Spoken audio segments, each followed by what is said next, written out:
Welcome inside the Air Canada Centre, day 2 of the World Cup of Hockey 2016. 2 games yesterday in Pool A, today 2 games in Pool B. Alongside Mark Spector and Mike Johnston from Sportsnet.ca, I'm Jeff Marek. Guys, before we talk about this afternoon's matchup and this evening's matchup as well, let's rewind to 2 games that in a lot of ways were tilted rink fairs. We'll talk about Team Europe and Team USA, which was a shocker. All the marbles for Team USA goes Tuesday against Team Canada. What did you make, though? Mark, we'll start with you. 6-0, not really much of a game. Men playing with boys in some ways. Team Canada against Czech Republic yesterday. I think I walk away with the biggest impression was that the Czechs didn't play very bad.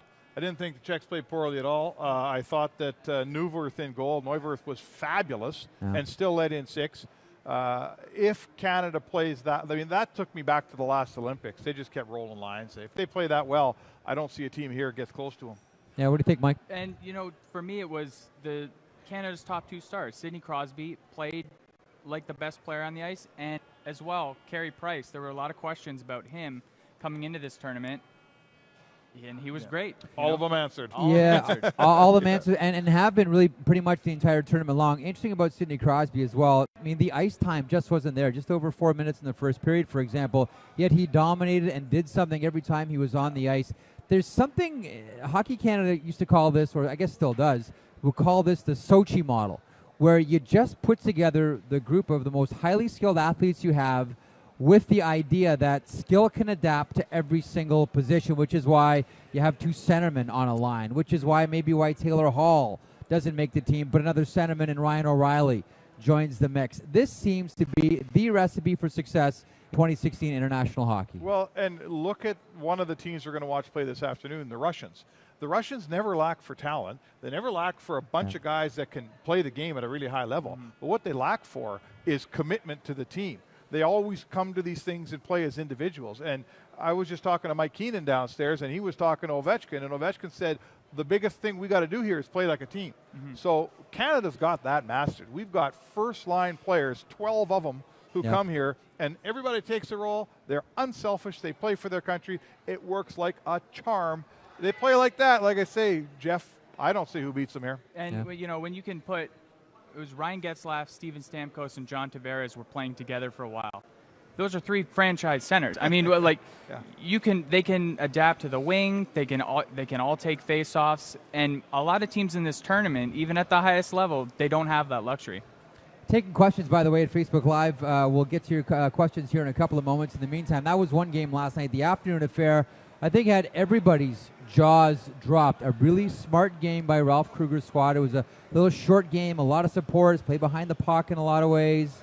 What Team Europe was able to do to USA yesterday was, to be blunt, boring, but it worked, Spec. Well, it worked. And listen, the fact that Europe came out and won that game, it turns everything that I thought I knew coming into this tournament upside down. I was at both of the games where Team North America skated circles around Europe in the 2 pre-tournament games. I had an NHL coach text me during one of the games saying, what's Europe doing? They're not supporting each other. They're making long passes. Now they come out. Their support was fabulous. The passes were short and crisp, and they outskated the USA. So absolutely knocked me on my rear end that game yesterday. Never saw it coming a bit. You know, I think they gained a lot of confidence from their final pre-tournament game against Sweden. They played really well. Leon Draisaitl, I think this tournament's going to be a coming out party for him. With the Beer League 2-0 goal. Yeah, exactly, right? You know, and also this team, Team Europe, is probably going to go as far as Jaroslav Halak can take them. And he was excellent, and he's going to need to be excellent if they're going to even compete with the Canadas of this tournament. You know, maybe we look at what happened with Team Europe, and to your point, those first 2 games against North America. I mean, North America looked outstanding. Shouldn't be surprised about that. Young kids, you know, full of energy, want to get going. Team Europe's a veteran squad, average age just over 30. I mean, these kind of guys ease into training camps. These guys ease into tournaments. Maybe we should relook at those games and say it's kind of what we expected. A lot of factors. Older guys. A bunch of guys coming from European Olympic tournaments, so there was inherent jet lag. I mean, Leon Draisaitl had come from spending a week and a half in Riga, Latvia, and 3 days later he's playing a game at Quebec City. The fact that all those old guys always take longer. The other one, a bunch of guys came from Olympic tournaments being played on the big ice, and there was an adjustment period to the small ice. So I guess I shouldn't have discounted all those things because they clearly were a huge factor in the early games, and there's clearly a much better hockey team there than they showed. A couple of questions. One from Alex Hobson. Alex, thanks so much for submitting this one. What kind of impact do you see Patrick Laine having on Team Finland during this tournament? He's going to be given every opportunity to shine. Absolutely, and you know there's going to be a lot of attention on Austin Matthews for good reason, and you know maybe second to Matthews, Laine is going to have the biggest spotlight on him in terms of young players in this tournament. I guess Connor McDavid as well, but you know Finland, they've done so well in recent international tournaments, the World Juniors. You saw what Patrick Laine was able to do last season, and he had a solid, very strong pre-tournament performance as well. There's no reason to think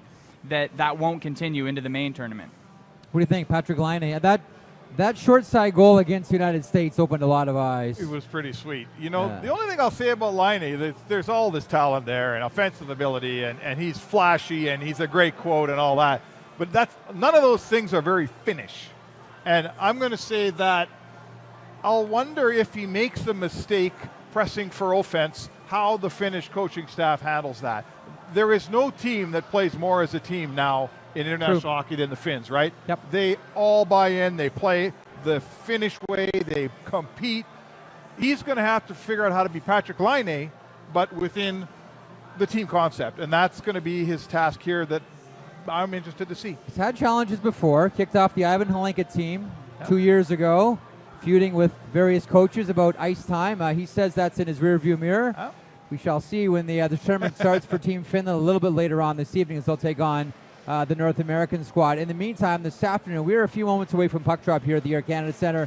Russia versus Sweden. Is it too simplistic, guys, to say, Mike, we'll start with you, is it too much of an overstatement or simplistic statement to say, it's going to be Russia's offense versus Sweden's defense? You know, I think it is more complicated than that, because one thing, you know, in talking to Swedish management in the lead up to this tournament, just asking them, well, you know, what do you like most about this team? And the first thing that the general manager, that the team advisors, they all say is Henrik Lundqvist. And to me, there's a big question mark around Henrik Lundqvist.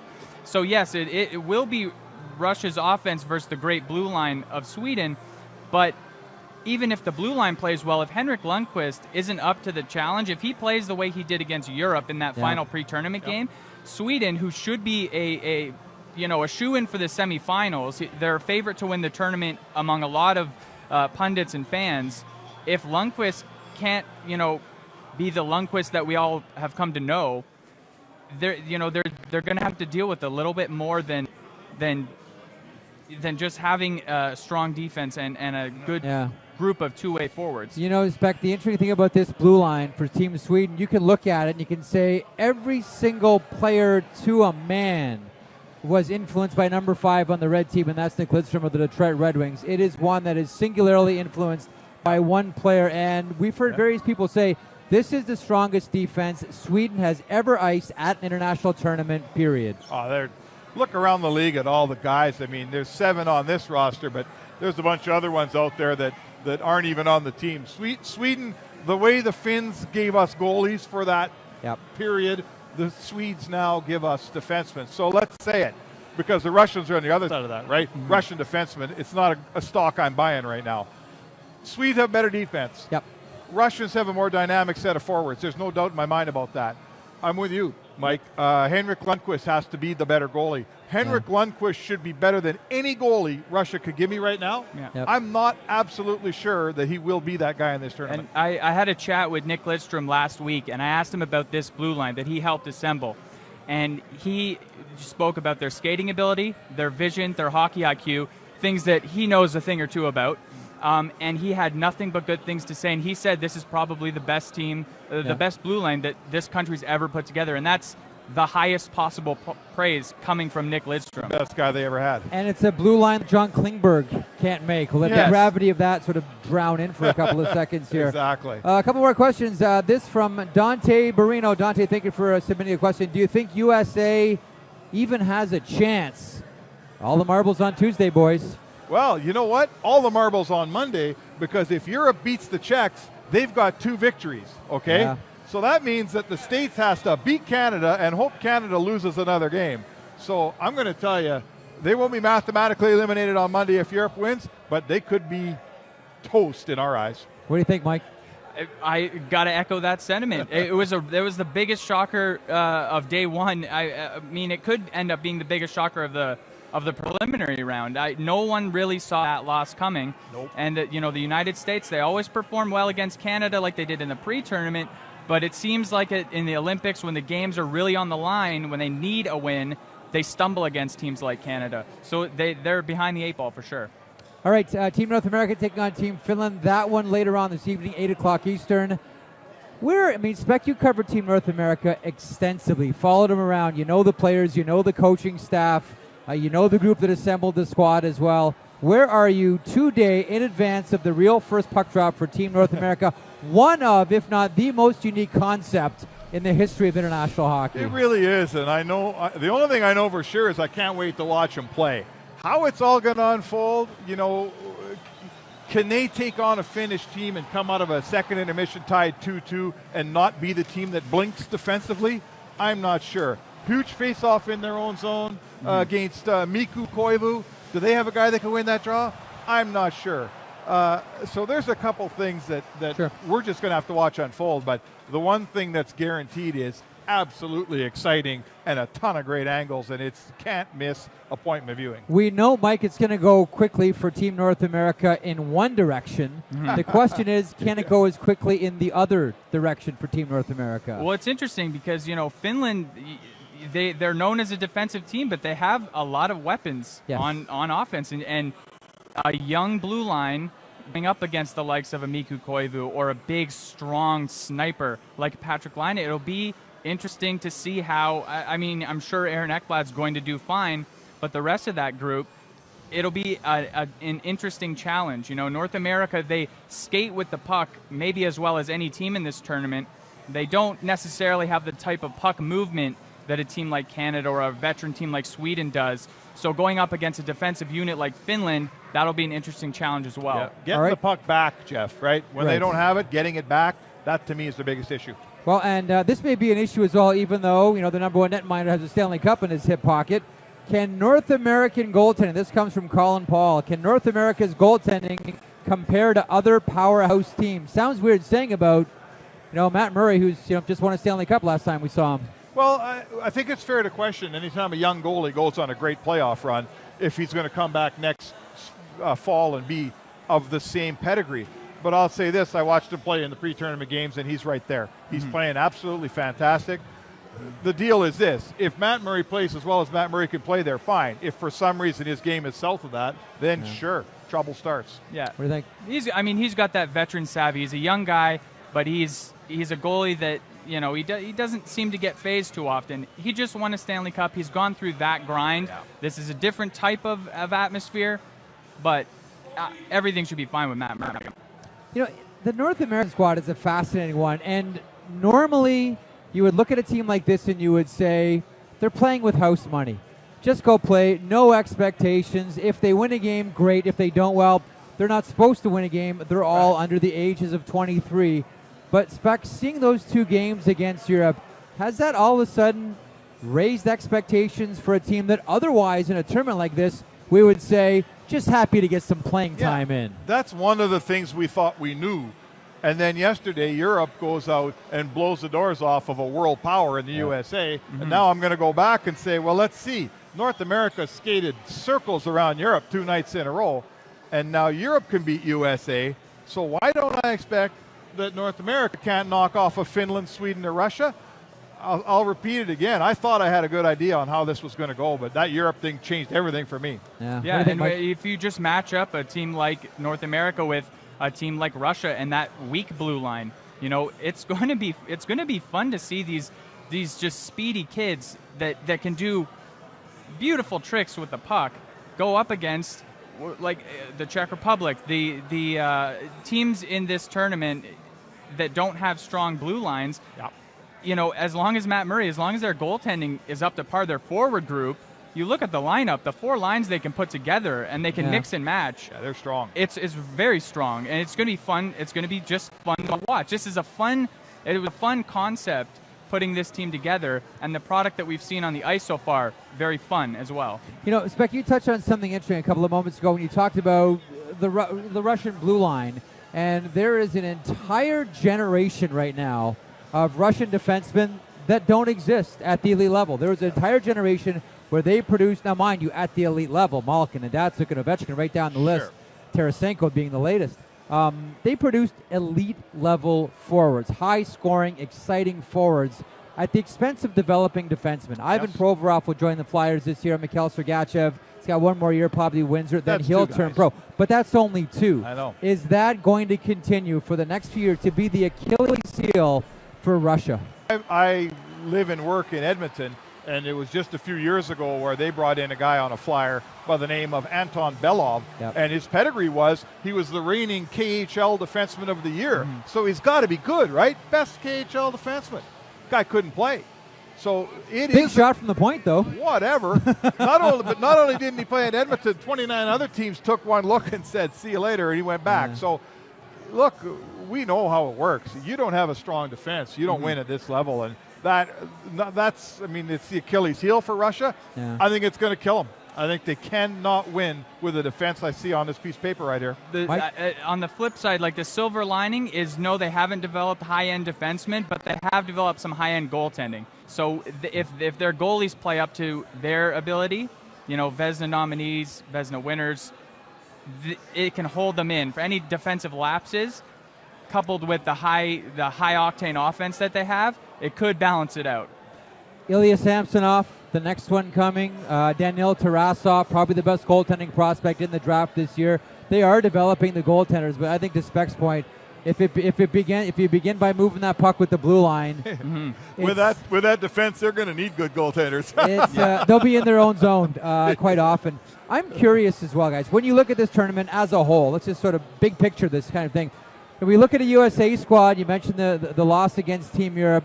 Eventually, for the good of their program, for the good of the game and these tournaments, they have to win one of these. And you can say the same thing about Russia as well. If you were to rank them, perhaps that's unfair, but if you were to rank them, who is winning a tournament like this more valuable to right now, Russia or the United States of America?